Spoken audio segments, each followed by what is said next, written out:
Look at this. I got me a bucket full of hard drives.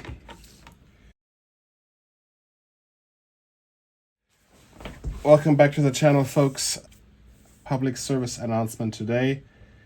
I don't know who needs to hear this, but quit drilling holes in your hard drive, okay? I mean, if it makes you feel better, go ahead and do it. But if you do drill holes in your hard drive for privacy reasons, don't bother. Let me show you something. 22 hard drives over here. They're all the same. They're all Western Digital Black. They all look like this, and they all, as you can see, have holes drilled to them.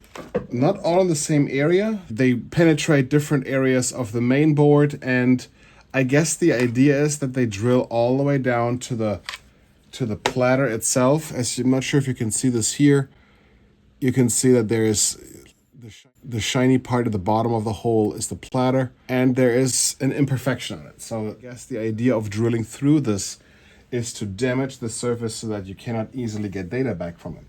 And of course, by penetrating the PCB, it's a pretty good, reliable way to make sure the hard drive doesn't work anymore.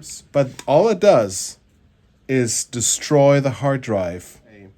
Drilling through these won't do anything to save your data or to maintain your privacy.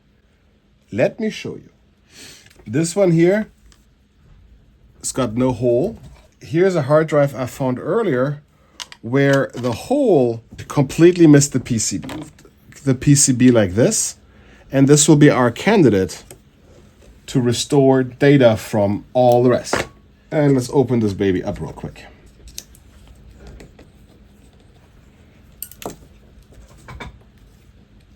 Yeah, I went through a voltage regulator and some other miscellaneous components. This PCB is for sure destroyed. The damage to the hard drive itself, however, I don't see any blemishes right there on the platter. That's good news. That means we might be able to just transpose the other PCB right on top of it. Now in clamping the PCB down, you want to make sure that you're nice and tight so all the press fit contacts are working okay. Good. And look at that. Just like this, we have a hard drive that looks like it doesn't have a single piece of damage, even though there's a hole that opened up the platter to the environment. Let me go grab my laptop and an adapter and get rid of some of the dirt here. And then let's plug her in. Okay, I'm gonna pop in the adapter over here. And we pop in the hard drive over here. And she comes right up. Let's go to the Windows computer and see what we can do to restore some data. And as you can see on the Windows computer, the hard drive pops right up also. It will not allow us to browse the folders though, but no worries, for that we have a professional disk restore tool. Notice here how the capacity is indicated as 149 gigabytes. This might be because there's damage to the surface of the platter or because of a firmware incompatibility. Either way, it's good enough for a quick and dirty test to show how easy it is to restore the data. Besides, the used space is indicated as only 60 gigabytes, well before the damage to the platter. So we should have no problem restoring some of the data from it. After a quick partition scan and setting the partition interleave, we were able to find nothing more than a generic Windows 7 installation, but inside the owner's documents folder, I struck gold pretty quick. We found some very personal information, including an obituary, tax information, down to the social security number and the address of the previous owner. Really everything you need to steal someone's identity. Of course, you will forgive me for not showing you the data, because the owner hoped to destroy the data permanently, so we're going to honor that wish. So, as you can see, without any specialized tools, without any major issues, we were able to, just by swapping the board, bring that hard drive back to life. Will we be able to restore all the data? No. There is, after all, the potential for physical damage on the disk. Will we be able to restore some data? Yes, you just saw that we could. That being said, this hard drive here is a different question. It hums a little bit. It doesn't click or anything. which tells me that this one wants to work, but probably the motor is stuck. So when they drilled through the PCB, there's probably debris that got stuck between the casing and the platter itself. Let me show you how to fix that. Let's open it up.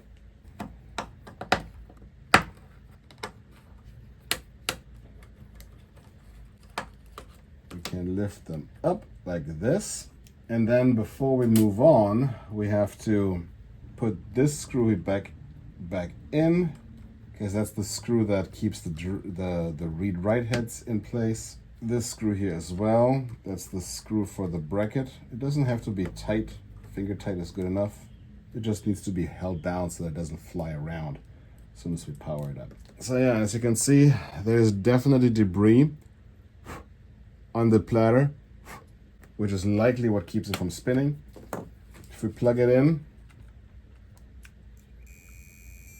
yeah, the motor here wants to spin it, but the drive itself is rather stuck. So what we're gonna do is take the spindle out, like so. Use a plastic or wooden tool carefully to remove the platter. Yeah, here you go. And here you can see all the debris that was on there. Now the drilling into it bent the chassis just a little bit up, but actually it's not too bad. This one actually all right. Put it back in, and I now realize that I just probably left some fingerprints and whatnot on the platter itself. Again, I'm not doing this as a serious data recovery. Frankly, someone hoped to destroy this data and hoped to never have it recovered ever again. So we're gonna honor that wish. If you want to actually restore data, you would do the same exact thing that I'm doing here in a clean room. On the other hand, like if you believe that your data is safe, I'm showing you that on a dining room table with crude tools and a toothpick, for crying out loud, you can get the data back. Now if I spin this here, yeah, there you go. It goes a lot better. Now we can probably plug it in and it'll come right up. Here we go. Look at that. And without a problem, the disk comes right up. And as you can see here, the disk registers as a 250 gigabyte drive, probably for the same reason as the other one, due to damage on the platter. Again, a quick partition search later and an interleave specification, we found a Windows 10 installation that is ready for the taking.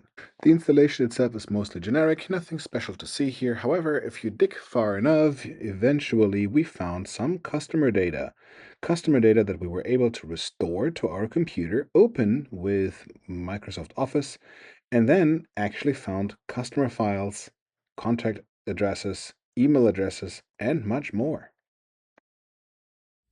Now, if you really want to restore some data, you are going to do this in a clean room, which obviously my dining room is not. I have access to a clean room if you need data restored carefully. However, I'm just trying to demonstrate here that from an allegedly destroyed hard drive, you could very easily retrieve data still. All right, friends, that's it. Don't be dumb.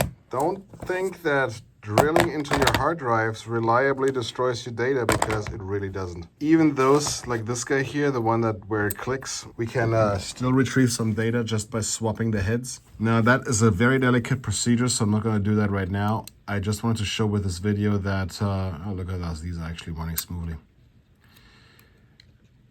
I just wanted to show you with this brief video that with no specialized tools whatsoever, just a couple of ordinary, like a screwdriver set, an ordinary one, incidentally a toothpick, and a SATA to USB bridge, where you can just get this data back, no problem. So if you have data that you need saved and restored, or incidentally destroyed, call your boy RetroByteMeister at retrobytemeister.com. If you want to reliably destroy your own data, then you got to do something like this.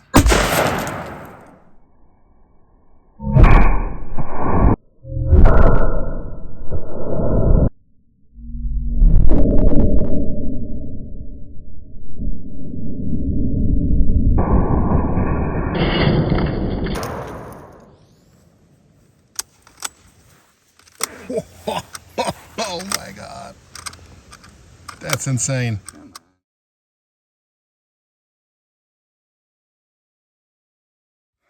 Friends, I was hoping I could find a platter with a shot clean through, but we can't because all platters,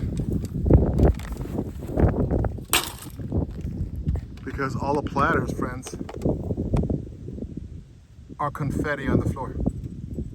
And that's how you reliably destroy data. If you need anything repaired, restored, or modded, call your boy Retro Bytemeister at retrobytemeister.com. Thanks for watching.